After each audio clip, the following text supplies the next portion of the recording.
Gives you, so the other uses of VG and PG in e-liquid are for the type of hit it gives you.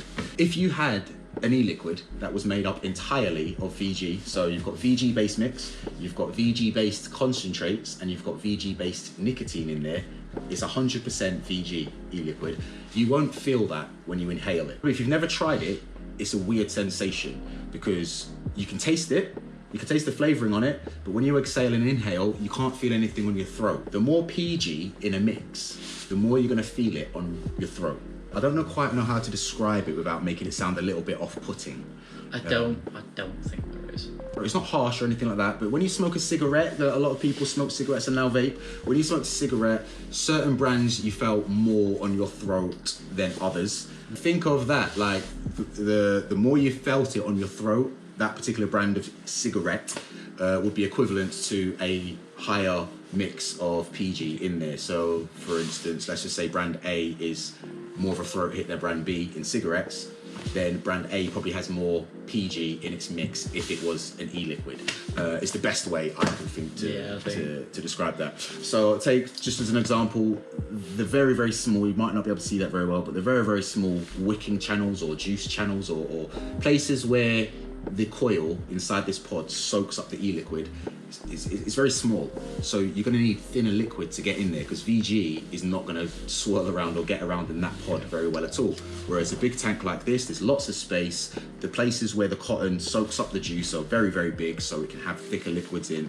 Most people prefer a majority mix VG, so it's not terribly harsh on the throat. But if you're using it in lower powered devices, then having more PG in there isn't going to be as taxing on the throat. Not that it's taxing, but you're not going to feel it as much on the throat. It's not going to affect you as much, which is why smaller devices tend to come with higher nicotine strengths, because nicotine is really felt on the throat in higher strengths. But if it's a lower powered device, you're not going to feel it as much because it's not as much nicotine in the vape you're inhaling.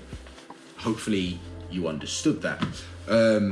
So you mix PG and VG in certain amounts. What's your preferred PG to VG mix? At the minute I'm sitting around like that 50-50, 60-40. 60-40. So variable. I'm using the drag right now. The drag. So the 50-50, 60-40 is quite nice. Use the 0.3 ohm coils in there. The 0.3 ohm coils can take a 70-30. I have used those coils with a 70-30, but it does work best in my experience with a 60-40. 50-50 if you have to. So basically what it means is, say 60-40, because that's the best for those particular coils. 60 parts VG, 40 parts PG. 60-40, and you'll come across 70-30s, 80-20s, 50-50s. Hang Sen, which is one of our biggest sellers, is actually 30-70. So it's 30 parts VG, 70 parts PG. 9 out of 10 customers that use it in devices such as this, or Nautilus coils, or Nautilus BVC coil tanks.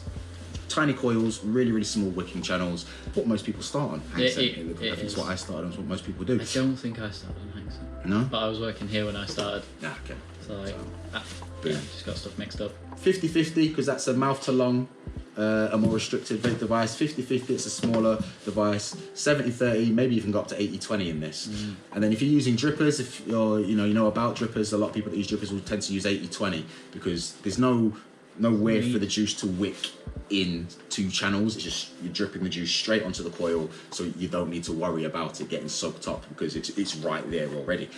And that is all I can really think of to say about VG-PG. Yeah, VG is the thick stuff, vegetable glycerin. PG is the thin stuff, propylene glycol or monopropylene glycol. You might have heard some myths about it, like it's a window cleaner. Just ignore all that stuff. It's used in many things. VG is used in even like throat lozenges and stuff. PG is used in various different things, but it's not causing anybody any harm to use it. It's just most vapors tend to prefer a mix with less of it in, so it gives the perception that it's not really that good, but it's not the case at all. VG-PG. Finished. So, got it there. Yeah, got it there.